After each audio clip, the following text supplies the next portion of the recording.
Urumçi katliamı birçok ülkede protesto edildi. Katliamın 12. yılı dolayısıyla İsveç'in başkenti Stockholm'le İngiltere'nin başkenti Londra'da Çin yönetimi protesto edildi. İsveç Uygur Maarif Derneği üyeleri Doğu Türkistan'ın başkenti Urumçi'de 5 Temmuz 2009'da gerçekleşen olayların 12. yılı nedeniyle Çin'in Stockholm Büyükelçiliği önünde toplandı.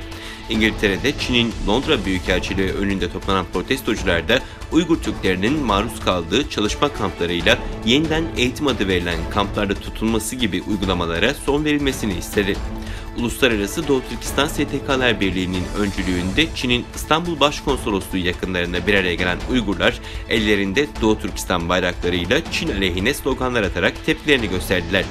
Bunlarla birlikte ABD, Avustralya, Almanya, Japonya ve Kazakistan gibi birçok ülkede Çin karşıtı protestolar ve Urumçi katliamının kurbanlarını anma etkinlikleri düzenlendi.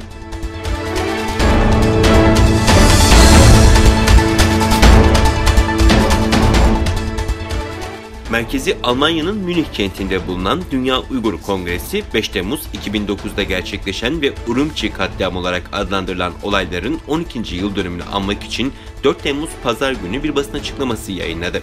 Basın açıklamasında her yıl 5 Temmuz'un Çinli yetkililerin Uygurlara yönelik acımasız davranışlarının üzücü bir hatırlatıcısı olduğu belirtildi. Çin hükümeti ise 5 Temmuz Pazartesi günü açıklama yaparak güvenliğin korunmasının insan hakları olduğunu belirtti.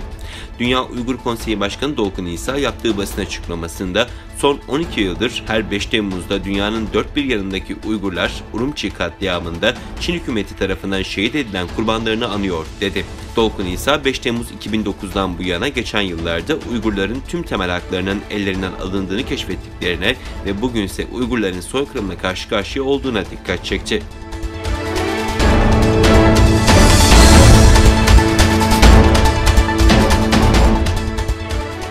Çin basınında çıkan haberlere göre güçlü uluslararası suçlamaları tersine çevirmeye çalışan Uygur Özerk Bölgesi hükümeti 5 Temmuz'da Pekin'de 12. Sincan basın toplantısını gerçekleştirdi. Sincan'da terörle mücadelede ilk zafer elde edildi konulu toplantıda son 4 yıldır Doğu Türkistan'da herhangi bir terör saldırısının gerçekleşmediği aktarıldı ve bu Çin'in zaferi olarak ilan edildi.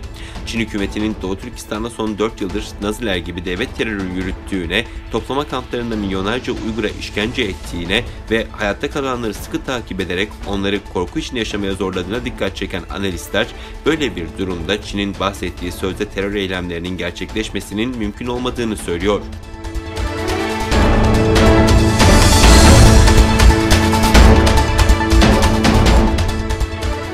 Çin'de aralarında dev taksi paylaşım programı Didi'nin de bulunduğu bazı teknoloji şirketlerinin uygulamalarına yasak getirildi.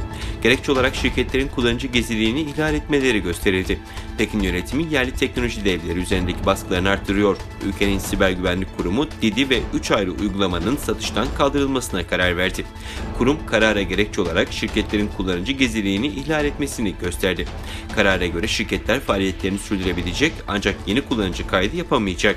Didi ve diğer 3 şirket son dönemde Amerikan borsalarında halka arz edilmiş firmalar arasında yer alıyordu.